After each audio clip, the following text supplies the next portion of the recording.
Vous souhaitez créer du contenu et vous pensez vous tourner vers le monde du blog. Cependant, est-ce vraiment la bonne option? Est-ce encore pertinent d'avoir un blog en 2021?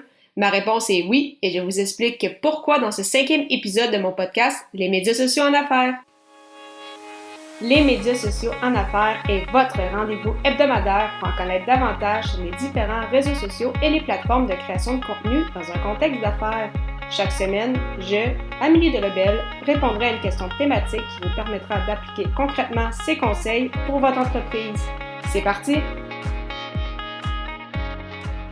Bonjour à tous et merci beaucoup d'être avec moi pour cet épisode sur Est-ce qu'un blog est encore pertinent en 2021?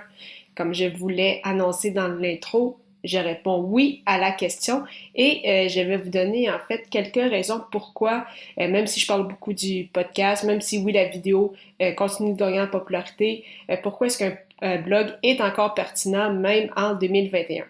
Tout d'abord, la première et la grande raison en fait, c'est en raison du référencement, le SEO en anglais, donc le Search Engine Optimization ou l'optimisation des moteurs de recherche en français. Donc, qu'est-ce que ça fait d'avoir un blog?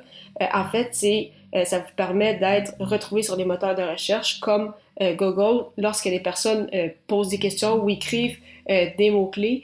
Si vous avez des articles de blog sur ce sujet, eh bien, il y a des bonnes chances que si justement cet article est bien optimisé, que cet article ressorte sur les moteurs de recherche et donc que les personnes vous retrouvent, cliquent sur votre site, lisent votre article de blog et par la suite vont peut-être se promener un peu sur le site, lire d'autres articles et si jamais ils sont satisfaits de la réponse ou ils souhaitent peut-être pousser le tout un peu plus loin, ils vont peut-être décider même de vous contacter et ainsi, c'est une façon donc de rejoindre, c'est ça, une nouvelle clientèle. Ça vous permet également d'être retrouvé bien sûr avant de vos compétiteurs parce que oui, le site internet le site en tant que tel peut vous permettre d'être retrouvé sur le moteur de recherche, mais vraiment le blog va donner une bonne poussée à cela. Et pour vous aider à rédiger des articles de blog dit SEO, si vous avez un site WordPress, je vous recommande vivement l'extension, le plugin en anglais, Yoast SEO, donc YOAST. Il y a une version gratuite, il y a également une version payante, mais vraiment la version gratuite fait beaucoup le travail, donc vous n'aurez pas besoin de payer pour la version payante, mais si jamais ça faisait partie de vos plans, il n'y a vraiment pas de problème à ce niveau. Et au niveau de la longueur des articles, il y a différentes écoles de pensée. Assurément, ça vous prend des textes de minimum 300 mots pour que Google décide de vous référencer. Et ce qui est recommandé, c'est au minimum des articles de plus de 1000 mots. Donc, si jamais vous souhaitez avoir au moins une idée de la longueur des textes que vous devez rédiger, ça vous donne déjà une bonne idée. Deuxième point, rédiger des articles de blog, ça démontre votre expertise et vous offrez de la valeur à des clients ou à des clients potentiels ou tout simplement à des nouvelles personnes qui vous ne connaissez pas déjà. Donc, ça crée déjà un lien de confiance. Si une personne doit faire affaire à vos services, ils hésitent entre vous ou une autre entreprise, mais cette personne-là connaît déjà votre entreprise parce qu'elle a lu vos articles de blog, vous lui avez déjà donné des conseils qui l'ont peut-être aidé par le passé.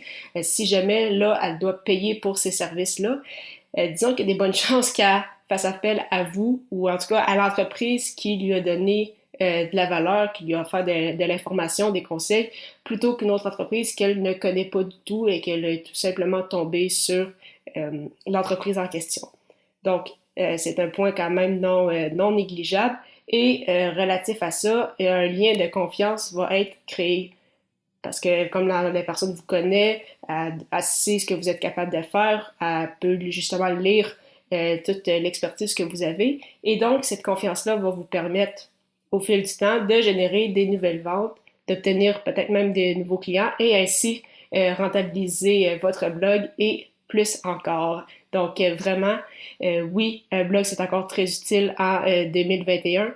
Est-ce que ça vous empêche de lancer un podcast? Bien sûr que non, parce que quand vous avez un podcast, vous pouvez également rédiger des notes d'épisode.